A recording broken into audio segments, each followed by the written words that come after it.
एक बार स्वागत है आप सभी लोगों का आपके अपने चैनल यूट्यूब में। जैसा कि हम लोग टैगलाइन लिख रखी है कि यूट्यूब एग्जाम की सारे लोगों को डेट पता ही है। तो उसी सिनेरियो में हिंदी का रोल अलग स्तर का है।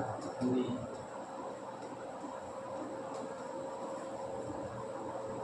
तो हिंदी में छोटे छोटे पार्ट्स करके हम लोग प्रयास करेंगे आपका जितना सहयोग हो सकता है उसके लिए। तो आज मैं हिंदी में सबसे पहला टॉपिक पढ़ाऊंगा वर्णमाला। क्या पढ़ाऊंगा? वर्णमाला। वर्णमाला में पढ़ाने का प्रयास करूंगा। वर्णमाला में क्या क्या है, क्या क्या नई नई चीजें हैं, कहाँ कहाँ से क्वेश्चन पूछे जाते हैं, थोड़ा बहुत आप लोगों से जुड़ने का प्रयास करूंगा। देखिए मेरे प्यारे मित्रों, एक शब्द आता है पहले आखिर वर्ड से पहले क्या आता है? अक्षर। अक्षर क्या होगा? ध्वनि की वो छोटी से छोटी इकाई जिसका लिखित रूप क्या हुआ? अक्षर। ध्वनि का लिखित रूप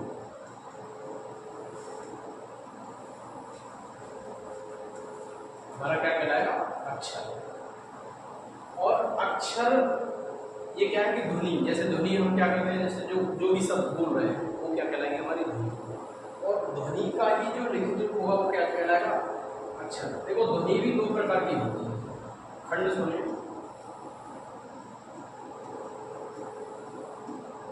और खंडित ध्वनि।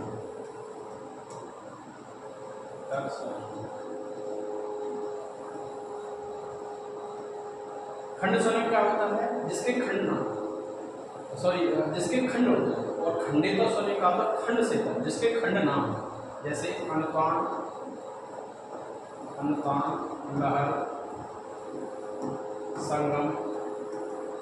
ये थोड़ा सा अपर स्तर का है। कभी पूछा जा सकता है कि ध्वनि कितने प्रकार की होती है? तो दो प्रकार के होते हैं, खंड ध्वनि और खंडित ध्वनि। और जो खंड ध्वनि होगा उसमें क्या क्या होगा? खंड ध्वनि में हमारा होगा सबसे पहले स्वर, व्यंजन। क्या क्या? स्वर और व्यंजन।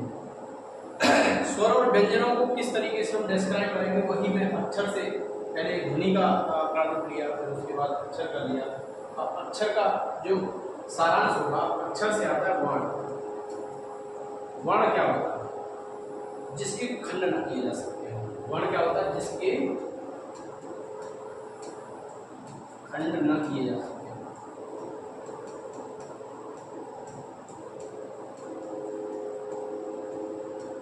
क्या न किए जा सकते हो? खंड न किए जा सकते। देखो वर्णों के समूह को ही क्या बोलते हैं? शब्द। अब ये भी पूछ सकता है शब्द क्या होता है? तो जिसके खंड किए जा सकते हैं, जिसके खंड किए जा सकते हैं। पेपर उठा के देखना, पिछले जो पेपर हुए हैं उसमें पूछा गया कि वर्ण क्या होता है, अक्षर क्या होता है, ध्वनि क्या होती है। तो आपसे पूछा जाए कि हिंदी शब्दकोश की सबसे छोटी इकाई क्या है? तो सबसे छोटी इकाई क्या थी? ध्वनि। क्योंकि ध्वनि का कोई लिखित रूप नहीं था। तो ध्वनि को कितने भागों में विभाजित किया था? दो। तो हिंदी की सबसे छोटी इकाई ध्वनि थी। अगर ध्वनि ऑप्शन में नहीं है तो क्या आएगा? अक्षर आएगा। अक्षर नहीं है तो वर्ण। बात क्लियर? अच्छा, शब्दों के अनेक रूपों को मिलाकर क्या बनता है? शब्दांश बनता है। क्या बनता है? शब्दांश। और शब्दांशों के अनेक रूप को मिलाकर क्या बनता है? हमारा वाक्य बनता है। वाक्य बाद वाक्यांश, वाक्यांश मतलब पदांश, पद। तो सारा सिनेरियो है इसमें। इसके बाद हम जो पढ़ेंगे,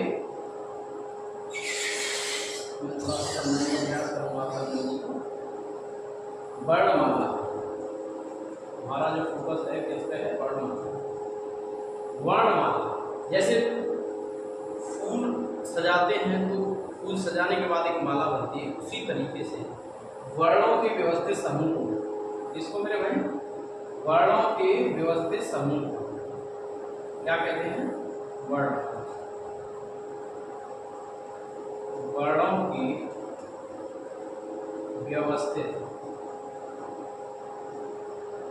समूह क्या कहलाता है? वर्णमाला। अब वर्णमाला में हम मोस्टली दो चीजों की बात करेंगे। सबसे पहले स्वर। क्या? स्वर दूसरे नंबर पर व्यंजन। क्या मेरे भाई, स्वर क्या होता है? वे स्वतंत्र ध्वनियां जिनके जो किसी पर डिपेंड ना हो, स्वर क्या कहलाती हैं? वे स्वतंत्र ध्वनियां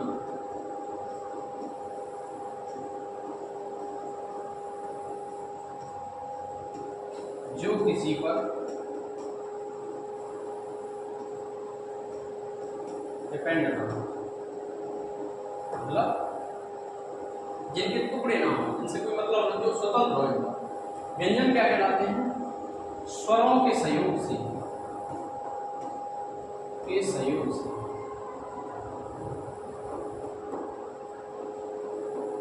स्वरों के सहयोग से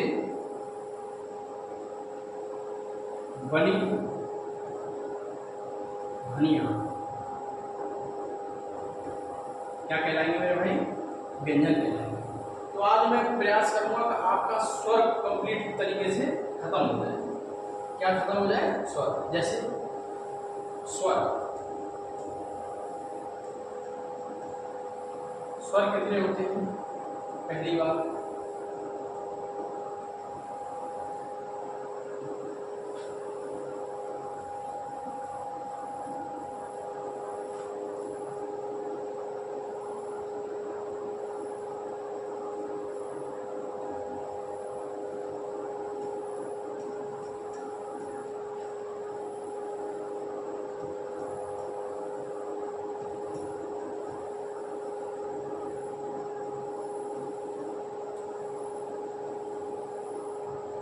छोटिया 2 4 6 8 10 11 13। मैंने ये कहाँ से लिखा है? ये अलग क्यों लिखा है? कि इनको बोलते हैं अनुस्वार।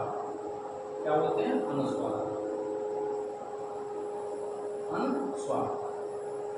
अगर आपसे पूछा जाता है बताइए हिंदी वर्णमाला में स्वरों की संख्या कितनी है, तो आप कहोगे स्वरों की संख्या है टोटल 11।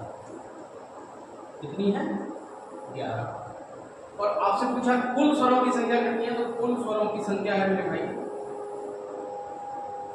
कुल स्वरों की संख्या है 13। केवल स्वरों की संख्या पूछी जाए 11, कुल कितनी है? 13।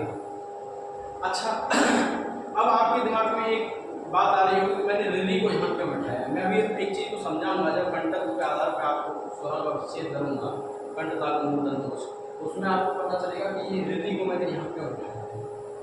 देखिए, स्वर उच्चारण के आधार पर, किसके आधार पर? उच्चारण के आधार पर कितने भागों में विभाजित किए गए हैं? नंबर 1 लघु स्वर, और नंबर 2 दीर्घ स्वर। कौन से बने भाई? लघु स्वर या दीर्घ स्वर। एक होता है प्लुप्त स्वर।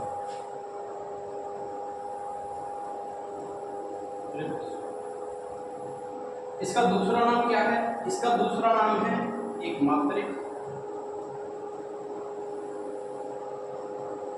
इसका है द्विमात्रिक, और इसका है त्रिमात्रिक। अब आप कहोगे कि ये त्रिमात्रिक कौन सा? तो त्रिमात्रिक को पहले खत्म करो। ओम को हम त्रिमात्रिक या प्लुप्त स्वर कहते हैं। क्या कहते हैं? जिसको उच्चारण करने में दीर्घ स्वर से भी ज्यादा समय लगे उसे प्लुप्त स्वर कहते हैं। या किसी को पुकारने के लिए, जैसे बाप रे, ओम को ऐसे भी लिखा जाता है, जैसे बाप रे। ये स्वर के ये क्या है? सब प्लुप्त स्वर में आते हैं। जैसे एक मात्रिक स्वर जिसको उच्चारण करने में अत्यधिक कम समय लगे उसको क्या करेंगे? लघु स्वर। लघु स्वर में कौन सा आएगा? छोटा, छोटी ई, छोटा ऊ और ऋ।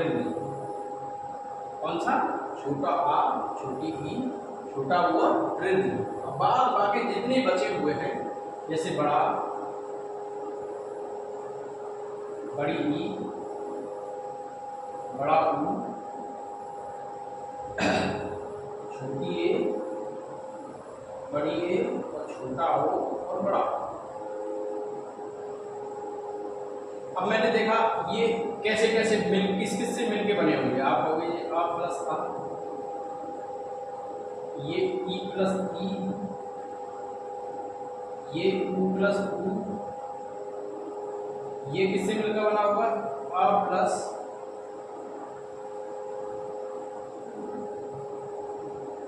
आ प्लस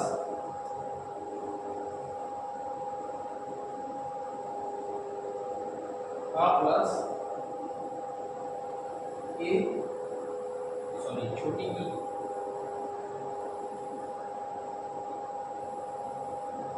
आ प्लस छोटी ई, ये मिला होगा आ प्लस बड़ी ई, ये आ प्लस छोटा u और आ प्लस बड़ा u। देखो मेरे भाई, इनको बोलते हैं सजातीय स्वर। क्या बोलते हैं? सजातीय स्वर। सजातीय।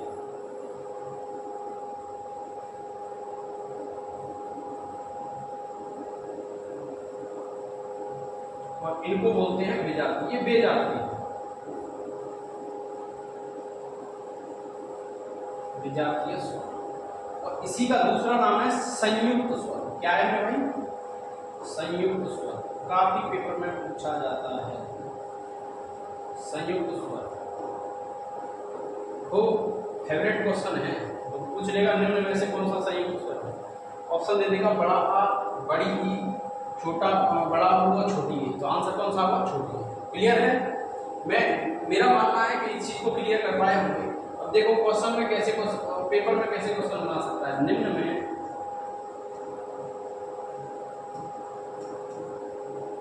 कौन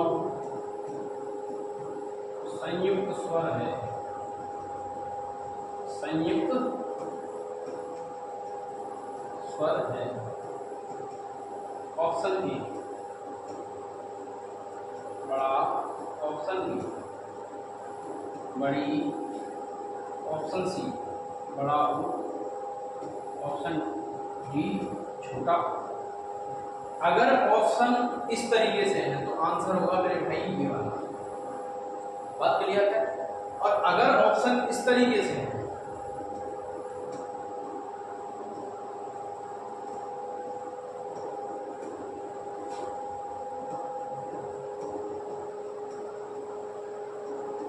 तो आंसर होगा मेरे भाई ये वाला।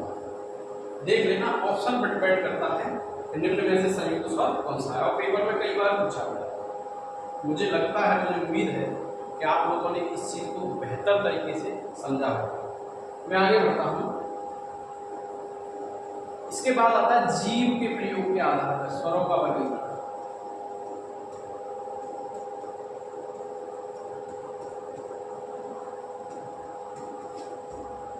के आधार पर स्वरों का वर्गीकरण।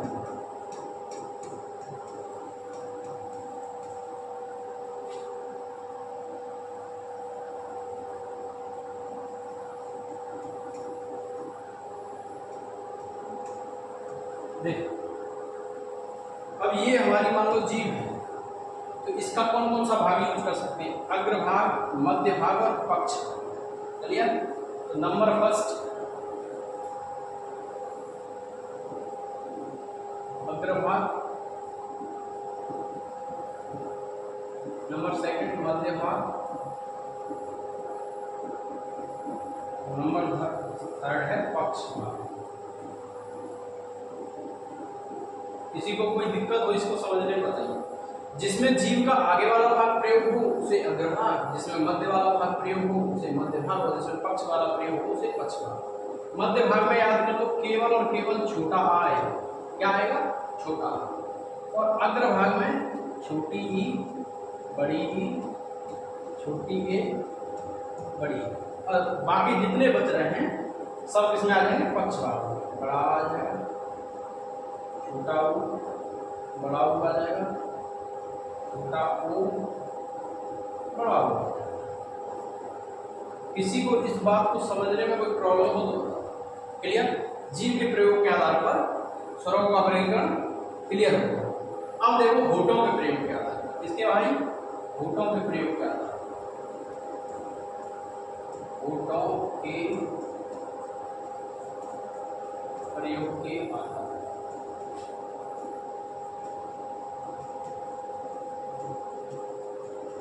देखिए होठों के प्रयोग के आधार पर आप सोचिए, दो तरीके का विश्लेषण होता है, एक तो आवृतमुखी और व्रतमुखी। कौन कौन सा? दो तरीके का होता है मेरे भाई। नंबर एक आवृतमुखी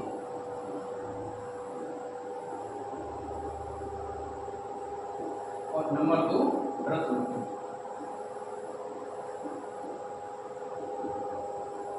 आवृतमुखी ऐसे शब्द जिनको प्रयोग करने पर हमारे होठों की आकृति गोलाकार ना हो उसे आवृतमुखी कहते हैं, और व्रतमुखी जिनको प्रयोग करने पर हमारे होठों का जो आकार है वो गोलाकार होता है। जैसे अब इसको याद कैसे करेंगे?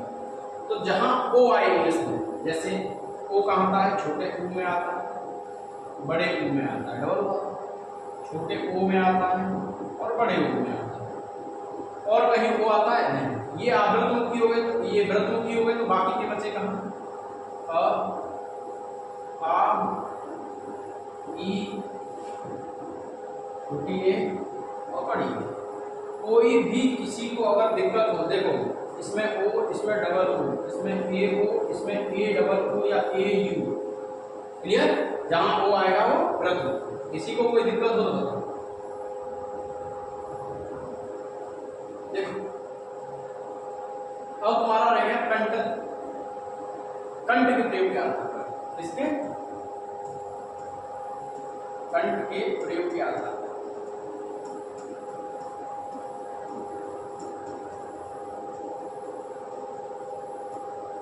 देखो पढ़ा हुआ कंठ, तालु, मूल, दंत, ओष्ठ, ऐसा कुछ पढ़ा होगा आपने। तो मैंने पहले जो सबसे पहली लाइन लिखी थी स्वरों का विश्लेषण में, मैंने कहा था कि वृद्धि का जो स्थान है वो मैं क्यों उस जगह रखा हूं। पहला पॉइंट नोट कर लो कि कोई भी स्वर दंत नहीं, कोई भी स्वर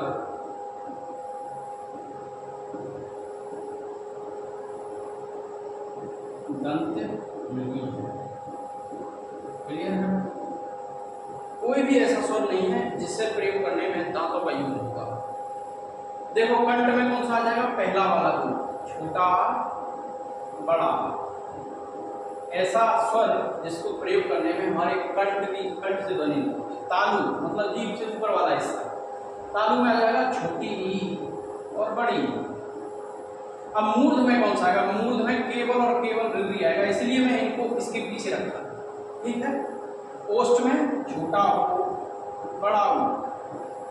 अब देखो तीन ग्रुप रह गए हमारे, कौन कौन सा? एक रह गया छोटी ए, एक रह गया बड़ी ए, एक रह गया छोटा ओ, एक रह गया बड़ा ओ। आप कहोगे इसकी अंग्रेजी क्या होती है? मैं अंग्रेजी से समझाने का प्रयास करता हूँ। ए ई, तो मैं कहूँगा छोटा आ प्लस छोटी, क्लियर?